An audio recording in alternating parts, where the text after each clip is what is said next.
le hasard.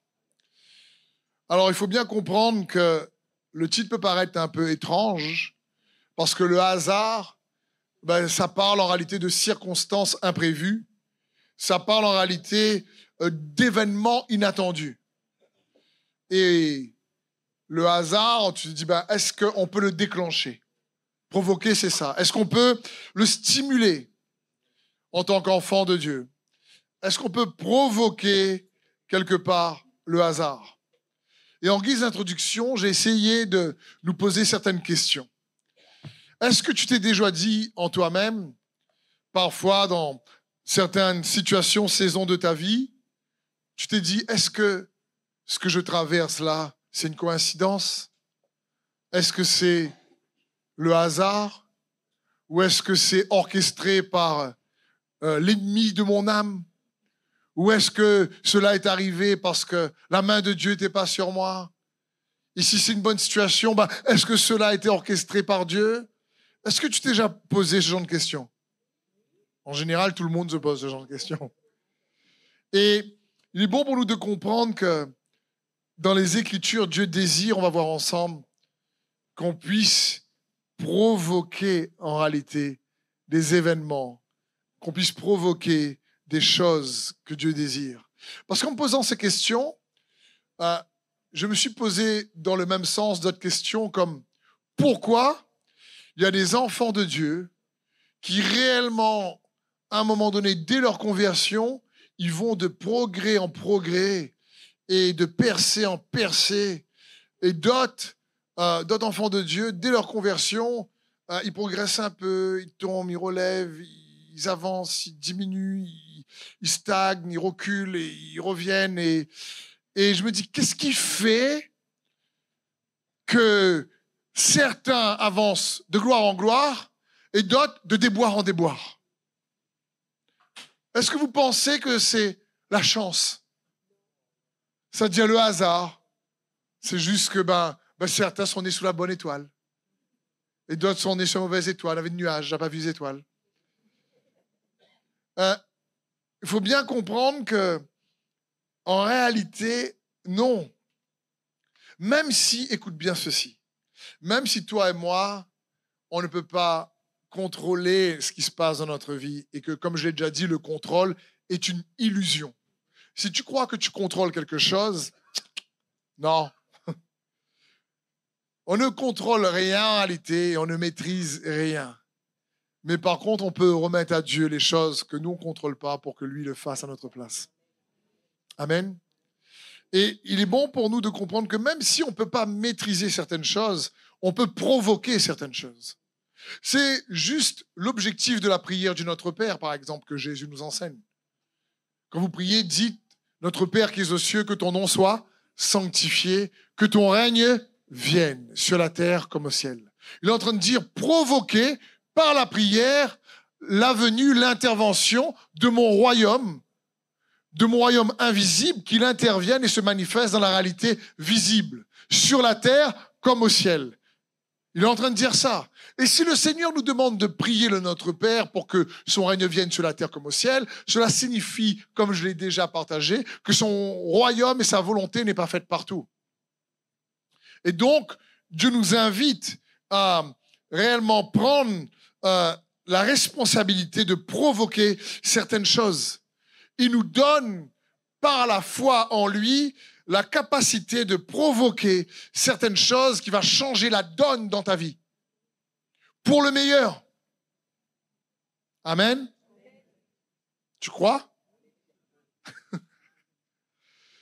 faut bien comprendre ça.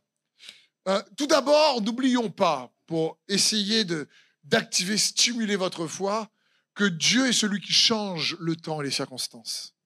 Dans Daniel 2, 21, la Bible dit « C'est lui qui change les temps et les circonstances, qui renverse les rois, qui donne la sagesse aux sages et la science à ceux qui ont de l'intelligence. » Donc, même si la parole de Dieu parle de Satan, l'adversaire, comme le prince de la puissance de l'air, et qui lui aussi essaie de faire en sorte que son royaume avance et justement qu'on rencontre des imprévus, des événements inattendus qu'il a orchestrés pour que nous puissions vivre certaines difficultés, n'empêche que Dieu reste quand même celui qui change le temps et les circonstances.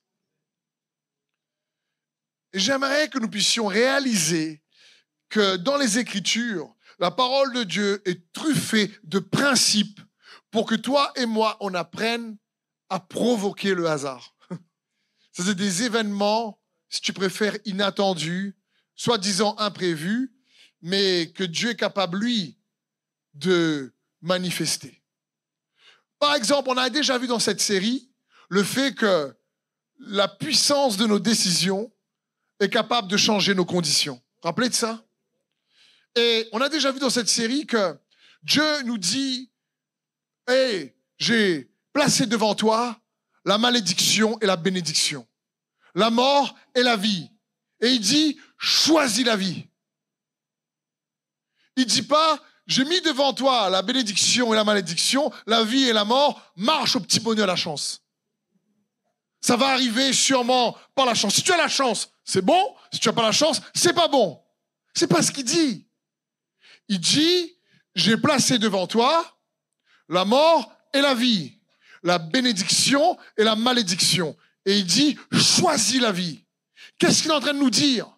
On a, par la puissance de notre libre arbitre, la capacité de provoquer, d'attirer dans nos circonstances, ces bénédictions. Il y a d'autres principes un peu comme ça. Comme on récolte ce qu'on sait. D'autres principes encore qu'on a vus. Dieu récompense ceux qui le cherchent. Donc il y a une dimension dans la vie de certains enfants de Dieu, de récompenses qu'ils vont expérimenter dans les circonstances, qui peuvent croire que c'est dû au hasard, mais c'est pas dû au hasard, c'est dû au fait que Dieu récompense leur recherche de sa présence. Amen. Ou un autre principe encore, Jérémie 29, 11, un verset très connu. « Car je connais les projets que j'ai formés sur vous, dit l'Éternel. Des projets de paix et non de malheur, pour vous donner un avenir et de l'espérance. » Super verset. Magnifique promesse. Et Dieu nous dit, j'ai des super intentions pour vous. Mais encore une fois, entre les intentions de Dieu et ses actions, il y a entre les deux notre collaboration. Pour que les intentions de Dieu pour ta vie se transforment en action, il y a notre collaboration. C'est pour ça qu'on a la foi, pour collaborer avec Dieu. Amen. Et la foi est capable de faire en sorte que l'impossible devienne possible. C'est quoi ça? C'est provoquer le hasard. Non, c'est le hasard de Dieu. C'est pas de la chance en réalité. Quand je parle de provoquer le hasard, c'est un jeu de mots quelque part pour nous interpeller, si vous préférez, parce que c'est comme deux mots qui ne vont pas ensemble. Normalement, c'est inattendu, mais on peut le provoquer. C'est bizarre. En tout cas, il y a des principes contenus dans les Écritures qui nous encouragent à aller dans ce sens. Dieu a des projets de paix et non de malheur, un avenir et de l'espérance. Mais on a notre part à faire. C'est exactement, à nouveau, pour rappel, le principe de la terre promise. Dieu a de bonnes intentions pour son peuple qui quitte l'Égypte. Et il dit, je vais te faire quitter l'Égypte. Je vais te conduire dans un pays où coule le lait, le miel, ça va être top. Et le peuple dit, ouais, allons bouger. Et puis, en chemin, tout le monde est mort. La première génération dans le désert. C'est l'autre génération qui a pu profiter des promesses. Où est le problème? Est-ce que Dieu n'a pas dit la vérité? Est-ce qu'il ne tient pas ses promesses? Non, parce qu'on oublie que ces promesses ou ces bénédictions sont sous l'influence de certaines conditions qui impliquent notre collaboration. Amen. Et c'est ce qu'on doit réaliser. C'est pareil lorsque je parle de provoquer quelque part le hasard, c'est-à-dire faire en sorte que cette vie que Dieu a pour toi, pour moi, on puisse l'initier, la stimuler en pratiquant, en activant certains principes dans les Écritures qu'on a déjà vu comme la puissance de nos décisions. Je vous l'ai dit, nos décisions ont plus d'impact sur nos conditions que nos prières. Parce que parfois on prie et nos décisions annulent ce qu'on vient de prier. Et on a déjà vu ça. Donc j'aimerais vous partager un autre principe aujourd'hui pour nous aider à comprendre que oui, Dieu désire que nous puissions provoquer certaines situations, amener à ce que le Dieu qui change le temps et les circonstances vienne changer certaines circonstances et certaines saisons de ta vie. Surtout si c'est une saison d'hiver ou de galère qui dure depuis un moment. Il est capable de changer ça. Mais il va nous demander de stimuler, d'activer, de provoquer certains principes. Et on en va en voir un aujourd'hui que j'appelle ça « Provoque le hasard par la puissance qui agit en toi ». Éphésiens 3:20. Or, à celui qui peut faire, dis avec moi, peut faire. Ça parle ici de la capacité de Dieu envers toi et moi. Or, à celui, si tu préfères, qui est capable, par la puissance qui agit où? En nous. Capable de quoi? De faire infiniment, au-delà de tout ce que nous demandons ou pensons. À lui soit la gloire dans l'Église et en Jésus-Christ, dans toutes les générations, au siècle des siècles. Amen. Je veux dire, ce verset-là est extraordinaire. Quelle ici promesse, quelle vérité. Ici, la parole de Dieu nous donne un autre principe, une autre manière, une autre stratégie pour provoquer cet infiniment au-delà de ce que nous demandons ou pensons. C'est-à-dire pour provoquer dans les saisons de ta vie, dans tes circonstances, quelque chose qui va au-delà de ce que tu peux penser ou demander par la capacité de celui qui est capable. Sauf qu'il y a une condition dans ce qu'on vient de lire. La condition, c'est en corrélation, ou si tu préfères, en rapport avec la puissance de celui qui agit.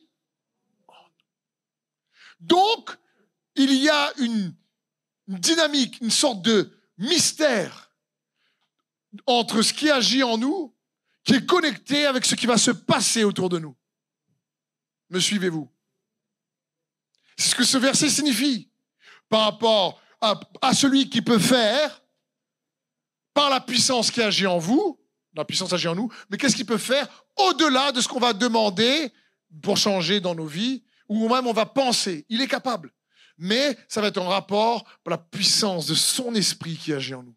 Un enfant de Dieu qui croit en Christ Jésus comme Seigneur, qui le déclare de sa bouche que Jésus est ressuscité des morts, qui a reçu Christ Jésus dans son cœur et qui est rempli du Saint-Esprit, il doit maintenant apprendre à faire en sorte que cette puissance qu'est le Saint-Esprit agisse en lui. Le mot agir ici, c'est le mot énergéo qui a donné en français le mot énergie. C'est-à-dire, ça parle de force, où tu es capable d'extraire la force de Christ qui est en toi pour tenir ferme dans l'adversité.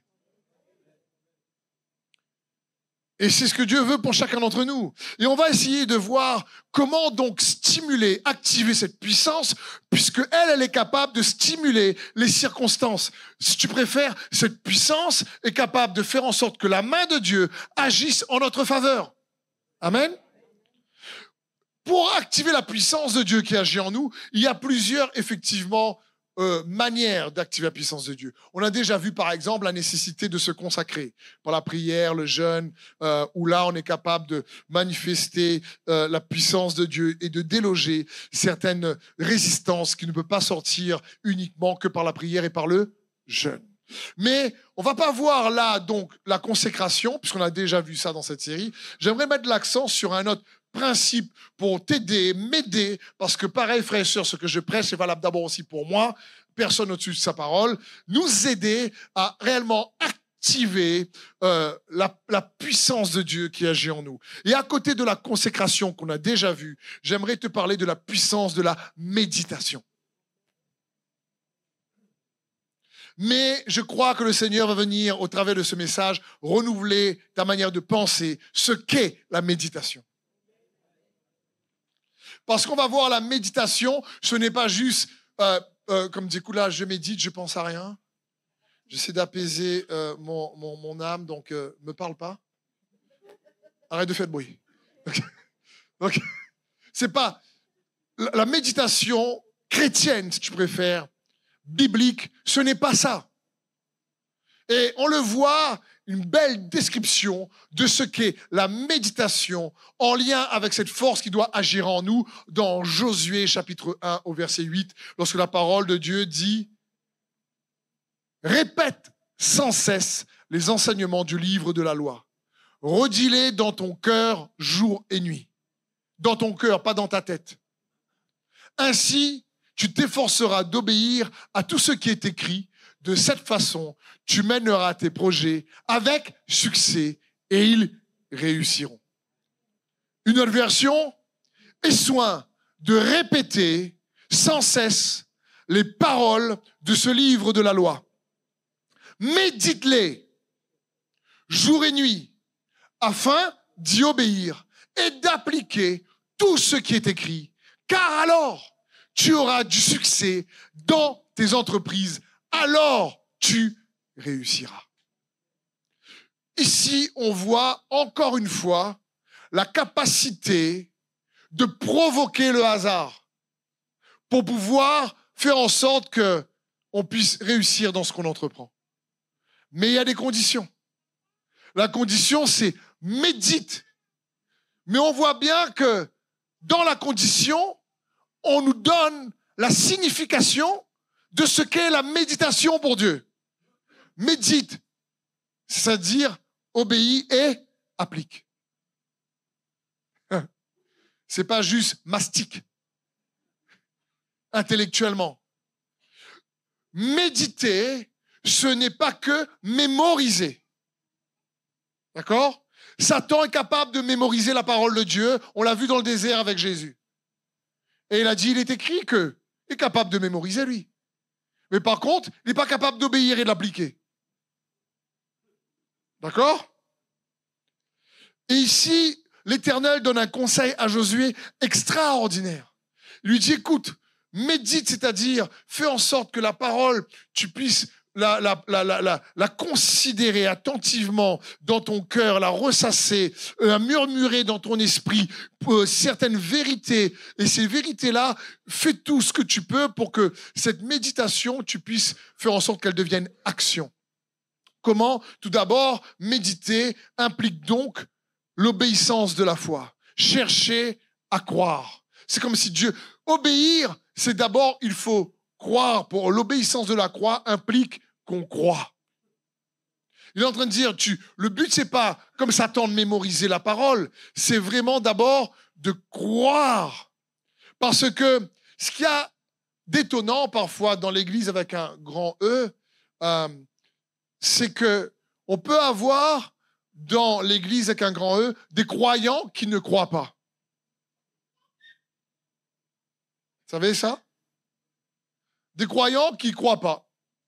Ils croient en Jésus, mais ils viennent soit pour la femme, le mari, le marmaille. Ils viennent, mais comme je vous dis, viennent à l'église. En plus, certains servent dans le service et ils aiment la communauté, mais la vie, ils n'arrivent pas à provoquer le hasard de Dieu pour le meilleur dans leur vie. Parce qu'il y a un ingrédient qui manque. C'est qu'ils ne pratiquent pas la parole. Ils ne pratiquent pas les principes. Et ça, c'est dommage. Et Jésus, à un moment donné, dans Jean 8, au verset 30, il va dire ceci. Comme Jésus disait cela, beaucoup crurent en lui. Dis avec moi, beaucoup. Donc, c'est pas un petit peu. C'est que beaucoup crurent en lui. Dans le mot beaucoup, il y a beaucoup crurent en lui. Alors, il dit aux Juifs qui avaient cru en lui. Donc, Jésus parle à ceux qui ont cru en lui et il va leur dire ceci. Si vous demeurez dans ma parole, vous êtes vraiment mes disciples, vous connaîtrez la vérité vous rendra libre. Et puis, il y a un débat entre eux. Donc, Jésus parle à ceux qui ont cru en lui. Il y a beaucoup qui ont cru en lui et Jésus va, en fin de compte, leur révéler qu'ils croient en lui, mais le problème, c'est qu'ils ne laissent pas pénétrer sa parole en eux. Il va dire au verset 37 du même chapitre, « Je sais que vous êtes de la descendance d'Abraham. Pourtant, vous cherchez à me faire mourir parce que ma parole ne pénètre pas en vous. » Jésus va dire ici à ceux qui croient en lui, le souci c'est que ma parole ne pénètre pas en vous. Ça vient pas s'intégrer à votre système. Ça s'intègre pas à votre choix, à votre style de vie. Et c'est ça, méditer. Méditer, on a vu qu'il faut donc tout faire pour obéir et appliquer. Et il est important pour nous de comprendre que c'est pas parce que des fois on croit en Jésus, on est sauvé, qu'on pratique sa parole. Vous savez, malheureusement, parfois, il y a même des non-chrétiens qui pratiquent des principes du royaume de Dieu que des chrétiens ne pratiquent pas. Et ils ont le bénéfice de ça.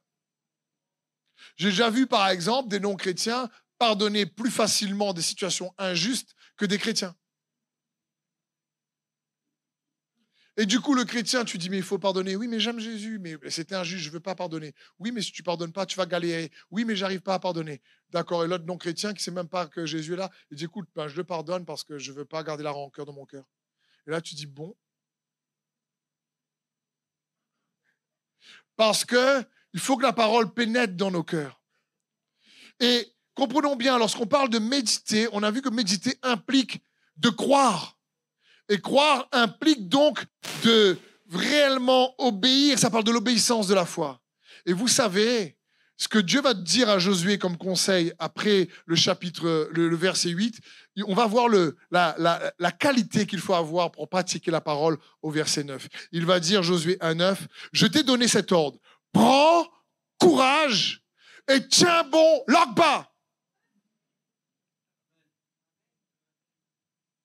Prends courage et tiens bon, ne crains rien, ne te laisse pas effrayer, car moi, l'Éternel ton Dieu, je serai avec toi pour tout ce que tu entreprendras. Waouh! Qu'est-ce qu'il va... Il va mettre l'accent, il va dire, écoute, Josué, tu sais, je te demande de méditer ma parole pour que quand tu puisses la pondérer dans ton cœur constamment, essayer de comprendre les principes. Parfois, tu vas peut-être pas tout comprendre, mais je vais t'encourager à croire à ce que je vais te dire et te partager. Parce que je vais te demander non seulement d'obéir, mais d'appliquer ce que je te dis. Et tu sais, il faudra du courage pour ça. Il faudra du courage pour pratiquer ma parole. Dieu ne dit pas « aie du courage pour batailler contre l'adversaire ». Dieu ne dit pas « aie du courage pour tuer les géants ». Il dit à Josué ici « Josué, fortifie-toi et tiens bon ». En réalité, il le dit 3 fois dans le chapitre pour pratiquer la parole. C'est comme si le Seigneur savait qu'il faut du courage pour croire. Par exemple, il faut du courage pour croire que Dieu veut que tu fasses des exploits quand toi, tu te regardes et tu te sens limité. Quand toi, tu te regardes et tu te dis, mais ouais, mais j'ai pas peut-être la famille qu'il faut, j'ai pas les compétences qu'il faut, j'ai pas les diplômes qu'il faut, et vraiment, je sais que Dieu m'appelle à faire ça, mais comme Gédéon, quoi, je suis là, le plus petit, moi les misères, moi les malheurs. Parce que il faut du courage pour croire que Dieu veut t'utiliser pour faire des exploits. C'est pour ça que j'aime dire que la foi, c'est pas uniquement croire en Dieu, c'est aussi de croire que Dieu croit en toi. Si tu préfères, Dieu croit à l'esprit qu'il a mis en toi. Parce qu'il sait que là où nous, on est limité, le Saint-Esprit est capable de prendre le relais. Mais pour que le Saint-Esprit prenne le relais, il faut qu'on soit capable de le laisser agir puissamment en nous. Et pour qu'il agisse puissamment en nous, il faut qu'on médite, en obéissant et en appliquant. Pas juste en retenant et en juste confessant. Ça parle ici de la médite pour avoir le courage d'appliquer, de croire que je t'appelle vraiment à une vie bien plus riche en paix, en joie, même si tu es limité. Il faut du courage de croire en sa parole, par exemple, lorsque tu es rejeté. Et que tu dis, non, moi, je veux servir le Seigneur, et les gens te regardent, ou les jeunes, par exemple, à l'école, tu vas à l'église, le Seigneur, c'est quoi ça? Tu crois en Jésus, c'est ringard. Il faut du courage. Dans ton travail, lorsque tu viens manger ce dimanche, oui, mais je vais arriver un peu tard parce que je vais à l'église. Tu vas à quoi? Aller quoi? C'est quoi ça? Donc Dieu est en train de dire à Josué, il faut du courage. Lorsque tu es intimidé, lorsque tu as peur d'avancer, Dieu dit à Josué, il faut du courage, fortifie-toi et prends courage. Ne te laisse pas intimider par la taille du géant. Tu as une saison d'adversité et tu regardes ton problème comme une montagne et Dieu te dit, je vais l'aplanir. Et là, à un moment donné, tu fais, ah ouais, d'accord, amen, mais à moi en même temps parce que la montagne est belle quand même. La montagne est énorme. Et là, il faut du courage pour choisir de dire, Seigneur, je crois que tu es capable de l'aplanir. Il faut du courage de croire lorsque la parole de Dieu va contre notre raison. Imagine Josué, première recommandation de la part de l'Éternel. Josué, je vais te donner la stratégie pour vraiment faire écrouler les murs de Jéricho. Seigneur, vas-y, c'est quoi? Ben écoute, va faire une randonnée de 7 jours devant la muraille. Hein? Oui, toi, tu mets les prêtres devant, le peuple derrière, et personne ne dit pas rien, et vous allez marcher autour de la muraille. J'imagine Josué qui dit, t'es sûr? Et aller dire ça après à ses collaborateurs.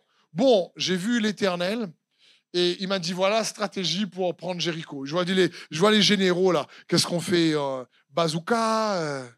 Qu'est-ce qu'il y a? On met les chars d'assaut? On fait quoi? On met une bombe, on fait péter les murs? Qu'est-ce qu'on fait? Ben, on va marcher, on fait une petite randonnée autour. Et puis là, j'imagine les généraux dire, mais c'est n'importe quoi ce que tu nous dis. C'est une stratégie, tu veux nous faire tuer? On va marcher autour de la muraille, on peut se faire tirer dessus à coups de flèche, jeter de l'huile, je veux dire, se faire lapider à coups de pierre. Et pendant 7 jours, je veux dire, attends, Josué, je veux bien, mais là, crois-moi, il fallait du courage. Hein. Je dis, les gars, ça va marcher. Et au bout du 6e jour, comme je dis, tu ne vois pas un petit caillou tomber de la muraille. J'imagine certains qui essayent de bousculer un peu la muraille, tombent, et qu'ils donnent un coup d'épaule dans la muraille, et c'est eux qui tombent. Jusqu'au 7e jour, vraiment. Et Dieu dit à Josué, hey, fortifie-toi et prends courage pour pouvoir obéir et appliquer ce que je te dis. Parce que vous savez, il faut du courage pour se faire violence. Lorsque, encore une fois, quelqu'un te fait du mal et que tu dois non seulement pardonner, enlever toute rancœur de ton cœur, et Dieu en plus te dit, bénis tes ennemis. À un moment donné, tu dis, Seigneur, là, par contre, non, hein. Je veux bien pardonner, pas avoir de rancœur, mais plus bénir encore, c'est trop, là. Vous comprenez, c'est pas facile, il faut se faire violence, oui ou non? À un moment donné, que le Seigneur dit, triomphe du mal par le bien. Si là, tu ne fais pas un peu violence, c'est compliqué. Mais c'est important, la Bible dit dans Matthieu 11, 12, depuis l'époque où Jean-Baptiste apparut jusqu'à cette heure, le royaume des cieux se force un passage avec violence, et ce sont les violents qui s'en emparent. Ça ne parle pas de violence physique, ça parle de violence intérieure. Ça parle de violence pour s'abandonner à sa volonté. Comprenez? C'est de toutes tes émotions, ton raisonnement dit c'est pas ce qu'il faut faire, et sa parole te dit c'est ce qu'il faut faire. Sa volonté te dit oui, c'est ce qu'il faut faire. Pardonne, bénis. Et là, tu dois te faire violence. Il faut du courage. C'est pour ça que parfois la parole pénètre pas dans le cœur de certains. Parce qu'il faut du courage pour la pratiquer. Mais si tu veux provoquer le hasard et qu'il soit avec toi dans tout ce que tu entreprendras, eh bien, c'est important de comprendre qu'il y a de la puissance dans la méditation lorsque cette méditation se transforme réellement en action, en application. C'est ce que Dieu désire. Donc, méditer implique de croire. Et pour croire, il faut du courage. C'est la qualité que Dieu dit à Josué 3 fois, tellement c'est important. Quand Dieu se répète, c'est que c'est important. Et encore une fois, il ne dit pas « Je veux que tu aies du courage parce que l'ennemi est tellement fort. » Dieu s'en fiche de l'ennemi. Il sait que lui, il peut terrasser l'ennemi. Et il veut se battre pour toi contre ton ennemi. Et il te dit juste, laisse-toi, abandonne-toi à ma volonté. Et remets ça entre ma main. Lâche l'affaire. Laisse-moi faire. Parce que des fois, on dit, mais c'est Dieu qui combat pour moi. Mais en fin de compte, on se bat nous-mêmes. Parce qu'on n'arrive pas à réellement s'abandonner. Par exemple, et encore une fois, frères et sœurs, je le dis pour moi-même également. On partage une série qui s'appelle Transformation, c'est pas être transformé. Et donc, méditer implique de croire, et pour croire, il faut quand même du courage. Mais méditer, c'est pas uniquement chercher à croire, c'est chercher à appliquer. Appliquer sa parole. Écoutez bien ce passage de Jacques, chapitre 1, mais traduite de la version Passion en anglais. Donc traduit en français ici, à partir du verset 22. Ne vous contentez pas d'écouter la parole de vérité sans y répondre, car c'est l'essence même de l'auto-tromperie. Oh purée! Ça signifie quand quelqu'un partage la parole, il connaît bien les versets, il l'a mémorisé, tu écoutes, c'est un joli causeur, tout ça là, mais il ne pratique pas, il est déjà en train de s'auto-décevoir. T'imagines? Non seulement il est en train de s'auto-décevoir, il est en train de décevoir ceux qui l'entourent. C'est de l'auto-tromperie. Alors laissez toujours sa parole devenir comme une poésie écrite et réalisée par votre vie. Magnifique. Dieu laisse ta vie être une poésie écrite. Si vous écoutez la parole et ne vivez pas le message que vous entendez, vous devenez comme la personne qui se regarde dans le miroir de la parole pour découvrir le reflet de son visage. Vous percevez comment Dieu vous voit dans le miroir de la parole. Mais ensuite, vous sortez et oubliez votre origine divine. Waouh! Mais ceux qui plongent profondément leur regard dans la loi de la liberté, qui se perfectionnent, sont façonnés et fortifiés par la vérité qu'ils entendent. Et ils font l'expérience de la bénédiction de Dieu dans tout ce qu'ils font. Je veux dire, la version Louis II va dire, ceux qui pratiquent la parole de Dieu, ceux-là sont heureux dans leur activité. Ici, ça signifie que tu vas pratiquer, tu vas activer, provoquer, attirer la bénédiction de Dieu sur ce que tu entreprends. Et c'est ce que Dieu dit à Josué, médite. Si tu le fais, tu agis, tu appliques, tu vas voir, je serai avec toi et je te donnerai du succès dans tout ce que tu entreprendras. N'aie pas peur de ton ennemi, n'aie pas du courage par rapport à l'ennemi, et du courage pour pratiquer ce que je te dis. Et du courage pour pratiquer sa parole. Sois juste pas un bon causeur, sois un grand faiseur. Parce que sinon, la Bible dit, on s'auto-illusionne. On est nous-mêmes d'une propre déception. Et quand on parle de plein de choses belles, mais ça sonne creux. Et au lieu que la vie, le couple, la famille, le travail respire la paix, la joie, la bonté de Dieu, c'est creux. Parce que Dieu, on s'en fiche en réalité. On dit, on croit, mais on ne pratique pas. Et c'est pour ça, quand je regarde aujourd'hui avec un peu de recul, entre les enfants de Dieu, comme je vous dis, qui arrivent et qui avancent et qui font... Et il y en a d'autres qui vraiment font...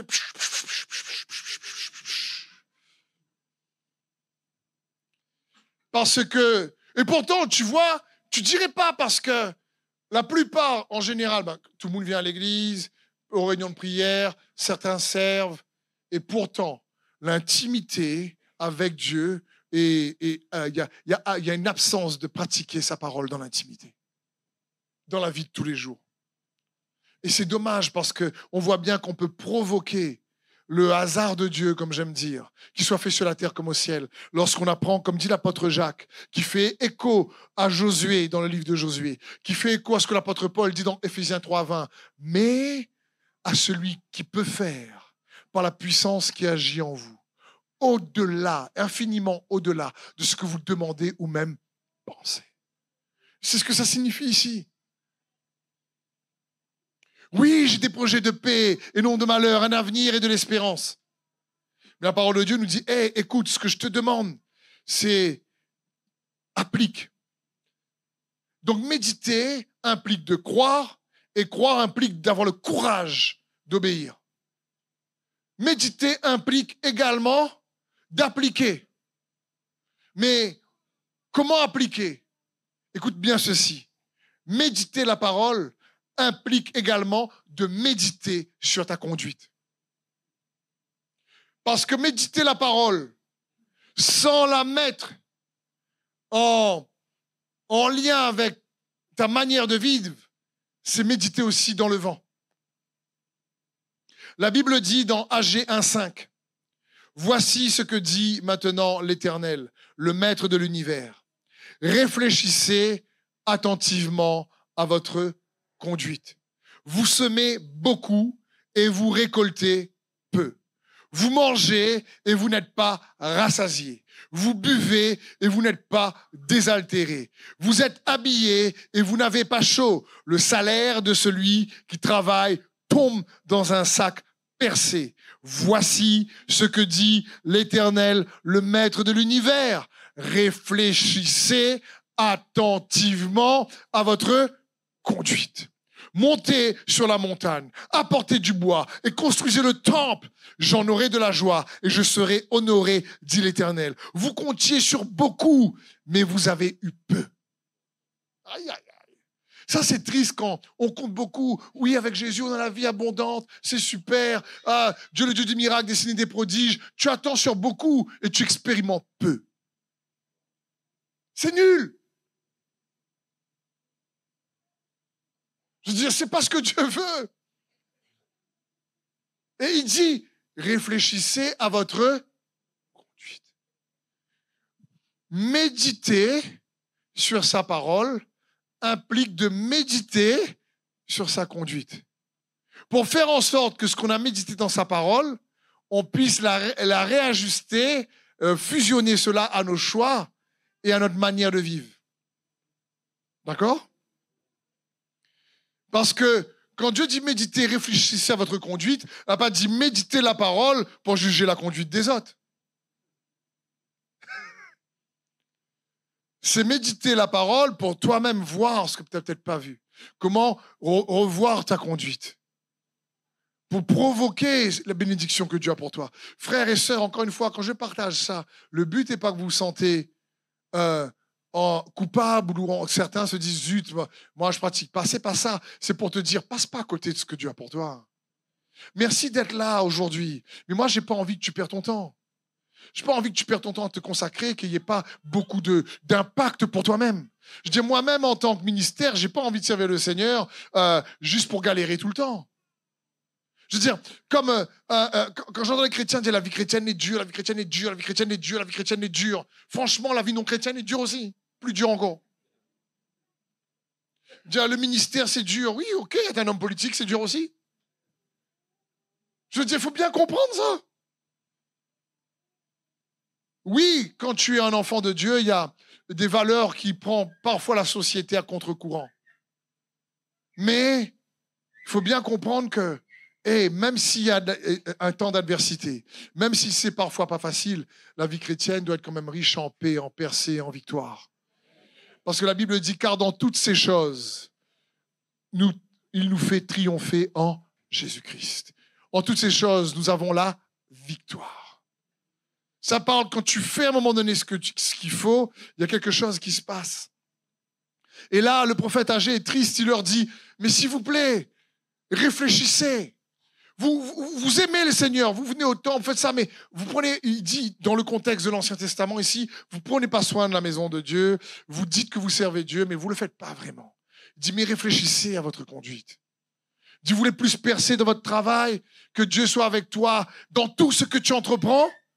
Alors médite, et quand tu médites, ça implique de croire, le courage de croire, ça implique d'appliquer, de pratiquer. Comment? En faisant en sorte que tu appliques la parole de Dieu à ta conduite, à ton style de vie. C'est surtout ça. Je vous l'ai déjà dit, on ne peut pas changer le comportement des autres envers soi parfois, mais tu peux au moins essayer de changer le tien. Un mari aura beau tout faire pour changer sa femme, il va galérer. La femme aura beau tout faire pour changer son mari, elle va galérer. Si lui ou elle ne veut pas, ça va être compliqué. Me suivez-vous? La vérité, c'est que déjà avec nous-mêmes, c'est pas facile. Oui ou non? Et donc, j'aimerais vous partager quelques points pratico-pratiques pour nous aider à méditer la parole de Dieu en méditant sur notre conduite. Vous êtes d'accord avec ça? Parce qu'on peut se dire, oui, méditer ma conduite, c'est quoi? Parce qu'on voit bien à nouveau, dans les versets d'Agée, qu'il y a un lien, un rapport entre les circonstances que nous expérimentons et la vie que nous menons. Oui ou non? Et Dieu désire que nous puissions recevoir, expérimenter ces bénédictions dans tout ce qu'on entreprend, nous dit l'apôtre Jacques. Et ça, c'est une promesse pour chacun d'entre nous. Ce n'est pas réservé au pasteur ou à un ministère, c'est réservé à celui qui croit. Et donc, on va essayer de voir quelques points pragmatiques. Examine donc si ce que tu crois porte du fruit dans ta vie. Vous êtes d'accord avec ça? Examine si ce que tu crois vraiment te donne la force et la paix qui est en Jésus-Christ. Parce que si on croit en Jésus et que sa parole ne pénètre pas en nous, alors quand la tempête arrive, on va être ébranlé. Et donc, premier point, on va dire, pour essayer d'examiner sa conduite, sois tout simplement volontaire pour t'examiner. Et il faut vouloir. La Bible dit, examinez-vous vous-même pour voir si vous êtes dans la foi. Ne savez-vous pas que Christ vit en vous? Si vous ne savez pas, peut-être que vous êtes disqualifié. C'est quand même... wow! Mais ça parle d'être volontaire au moins pour dire, écoute, je veux m'examiner. Il y en a qui n'ont pas envie d'être examiné. Je suis né comme ça, je suis comme ça, point. Donc, tu m'as pris comme ça, je reste comme ça, j'ai toujours été comme ça. Et donc, maintenant, prends le package. Et c'est une erreur, parce qu'on devient comme ça. On ne naît pas comme ça. Mais on n'a pas conscience parce qu'il y a des choses qui se passent dans l'enfance. Donc, sois volontaire pour t'examiner. Un autre point pragmatique, sois assez humble pour te remettre en question. Ça, c'est important. Pour te remettre en question, peut-être qu'en fin de compte, il faut que je voie les choses autrement.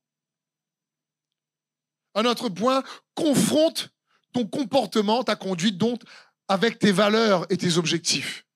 Confronte. Par exemple, il y a une valeur que j'essaye de pratiquer, et je ne suis pas encore arrivé, c'est la douceur. Et donc, quand je réagis de manière intempestive ou de manière irritée, aïe, je dis Seigneur Jésus, là, il faut que tu m'aides. Là. J'ai besoin de toi parce que c'est un de mes objectifs. Donc, je confonde mon comportement en disant, là, j'ai plané sec, là, quand même. À tort ou à raison, j'ai plané, je veux être plus doux, donc à moi de dire Seigneur de m'aider. Donc ça parle de confondre ton comportement avec tes valeurs et tes objectifs. Un autre point, demande à Dieu de sonder ton cœur et tes motivations. C'est ce que David dit lorsqu'il dit « Sonde-moi, ô Dieu, et connais mon cœur. Regarde si je suis sur une mauvaise voie et conduis-moi vers la voie de l'éternité. » Il est en train de dire « Seigneur, je ne sais pas. » Et on a vu ça dans cette série. Des fois, on ne connaît pas ce qu'il y a dans notre cœur. Il faut dire « Seigneur, sonde », mais il faut demander à Dieu. Et quand Dieu dit « ça », c'est là qu'il faut être assez humble pour se remettre en question. C'est-à-dire un autre point, sois honnête avec toi-même. Pour comprendre l'écart qu'il y a entre ce que la parole de Dieu promet que tu dois vivre et ce que tu vis vraiment. C'est pour ça qu'il dit dans Agée, mais réfléchissez à votre conduite. C'est dans ce sens. Il est en train de dire, mes enfants, je veux vous bénir. Malgré les défis de la vie. Oui, il y aura des situations d'adversité que vous n'allez pas échapper. Mais il y en a d'autres, vous allez échapper. Il y en a d'autres, je vais vous protéger. Il y en a d'autres que vous allez traverser. C'est dans ce sens. Un autre point pour s'examiner, celui-là est important. Écoute-toi parler. Des fois, on ne s'écoute pas parler. Et un exemple simple, une des valeurs chrétiennes pour chacun d'entre nous. Dieu dit, bénissez. Écoute-toi parler, tu vas voir en parlant des autres si tu bénis tout le temps. En général, c'est pas trop le cas. Enfin, ça arrive quand on mélange les deux, quoi. On bénit un petit peu avec une petite calomnie. Écoute, pour équilibrer, quoi. Je veux bien bénir, mais pas trop quand même, quoi. Donc, c'est important de comprendre, écoute-toi parler, parce que c'est de l'abondance du cœur que la bouche parle. Et des fois, on ne s'entend pas. Mais écoute aussi toi parler dans ton langage intérieur. Qu'est-ce que tu es en train de dire sur toi-même? Je vais y arriver, je ne vais pas y arriver, ça va marcher, ça va pas marcher. Écoute. Un autre point pour t'aider à checker, examiner notre conduite, c'est lorsque quelque chose ou quelqu'un te vexe, demande-toi, est-ce que c'est juste lorsque tu te vexes ou est-ce que c'est parce que tu es blessé? Ou demande-toi comment Jésus aurait réagi.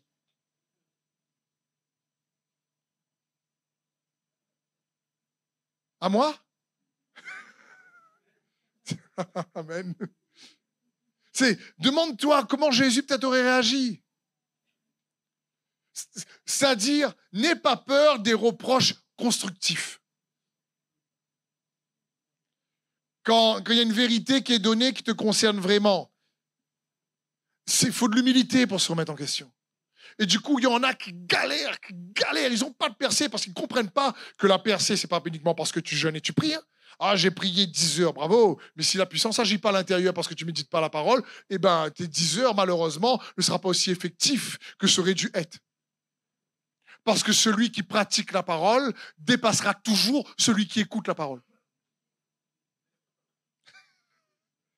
Parce que d'abord, pour la pratiquer, il faut quand même l'écouter. Mais il y en a qui l'écoutent seulement. Et c'est ce que Dieu veut nous dire ici, c'est réfléchissez à ta conduite. C'est-à-dire, quand quelqu'un me vexe, c'est pourquoi? Cela signifie quoi? Ce n'est pas peur des reproches constructifs. Un autre point, n'aie pas peur d'être vulnérable et transparent avec des personnes de confiance.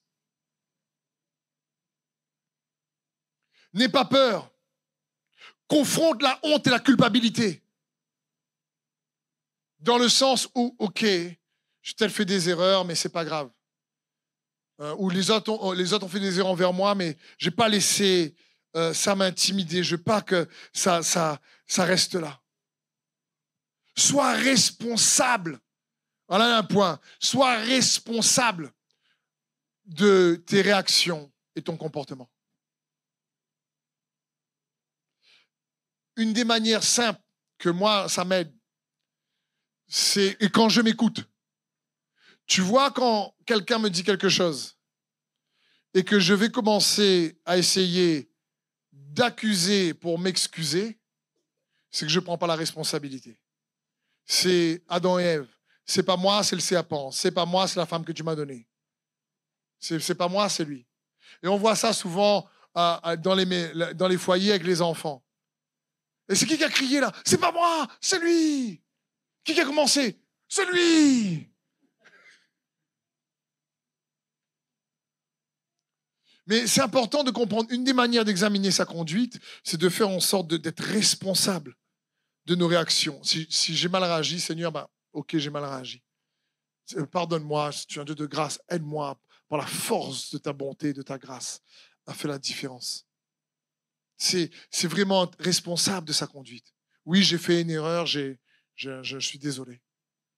Des fois, pour régler des conflits, là, c'est tellement plus facile de dire « c'est ma faute, pardon ». C'est ma faute. 4 mots. 4 mots simples. 5, pardon. Comment ça peut régler sa détention? C'est vrai que je ne fais pas ce qu'il faut. Au lieu de dire « oui, mais j'aurais bien fait ce qu'il faut, hein, mais t'as vu toi ce que tu m'as fait? J'aurais pas réagi comme ça, j'aurais pas réagi comme ça aussi. Mais comme tu as réagi comme ça, j'ai réagi comme ça. Et comme tu as réagi comme ça, je réagis comme ça. Voilà. » Mais alléluia, Dieu m'aime. Par la puissance qui agit en moi. C'est simple. C'est la puissance de la présence de sa parole qui agit en nous, ou soit c'est la puissance de la présence des circonstances qui agit en nous.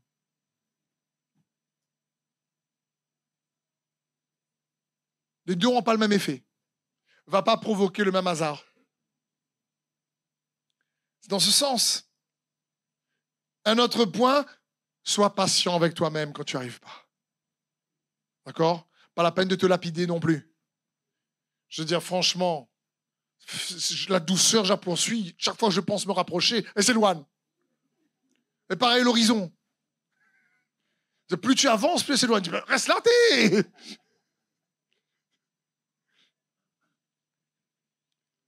Un autre point, pour comprendre comment examiner aussi sa conduite, vraiment attentivement, comme nous dit Dieu, fais de la repentance un style de vie. La repentance, c'est penser autrement. C'est toujours être assez humble pour dire, OK, là, j'avoue, j'aurais pu me comporter. J'écoute, je suis responsable parce que tu crains Dieu, tu as envie de le plaire. La Bible dit, celui qui craint Dieu vraiment honore sa parole.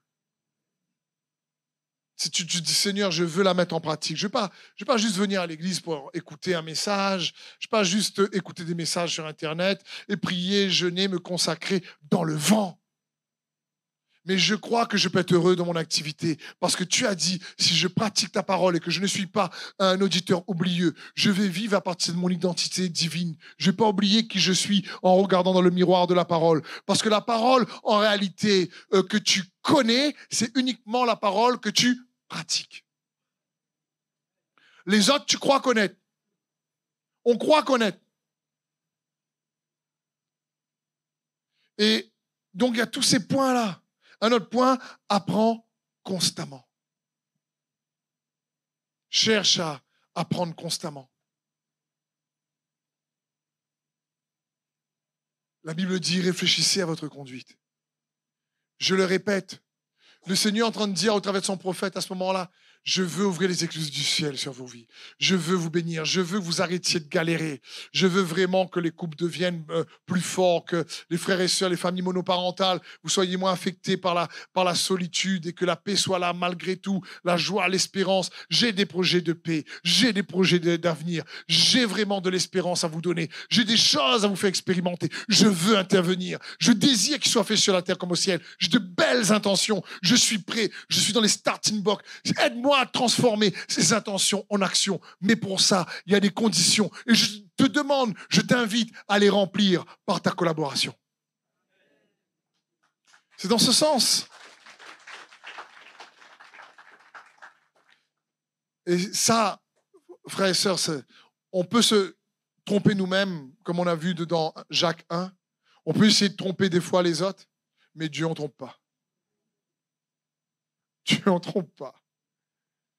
Les petits tours autour de la montagne. Je veux dire, une randonnée, une fois, c'est bien. Autour de la montagne, mais fais la même randonnée tout le temps. Autour de la montagne, à un moment donné, si tu es sportif, peut-être que tu as un bon cardio, ça va. Mais à un moment donné, tu dis, Seigneur, laisse-moi rentrer dans ta promise. Amen. Écoute bien ceci. Celui qui aime Dieu, c'est celui qui s'efforce, qui fait en sorte que sa foi en la parole soit agissante par l'amour. Pourquoi ? Parce que un dernier point pragmatique pour essayer de réfléchir à sa conduite, c'est pose-toi toujours la question, est-ce que là, ce que j'ai dit ou partagé était empreint de son amour ? Parce que comme je disais à la nuit d'intercession, l'amour triomphe toujours. Est-ce que là, au moins, j'ai pu dire la vérité, ce que je pensais, mais avec amour. Dire mon désaccord, mais avec amour. C'est jamais facile. Frères et sœurs, encore une fois, je vous partage ça. Moi, le premier, ça me challenge. Je veux dire, moi, le premier, me dire, oh là là, Steve, là, il faut vraiment que tu veilles sur ta conduite. Parce que je crois que le Seigneur veut qu'on puisse expérimenter bien plus en lui, avec lui et par lui, comme on dit. Amen. Et il nous aime tellement qu'il désire qu'on expérimente ça. Et je veux t'inviter à l'aimer en retour. Parce que la parole de Dieu nous dit, celui qui aime Dieu, c'est celui qui pratique sa parole. Jean 14, 21. Celui qui m'aime vraiment, c'est Jésus qui parle. Celui qui m'aime vraiment, c'est celui qui retient mes commandements et les applique. Mon Père aimera celui qui m'aime. Moi aussi, je lui témoignerai mon amour et je me ferai connaître à lui. Quel magnifique verset. Jésus dit, quand je vois quelqu'un qui m'aime comme ça, là, je vais, non seulement mon Père va l'aimer parce que je vois qu'il pratique ce que je dis, mais en même temps, je vais lui témoigner mon amour. Qu'est-ce que ça signifie?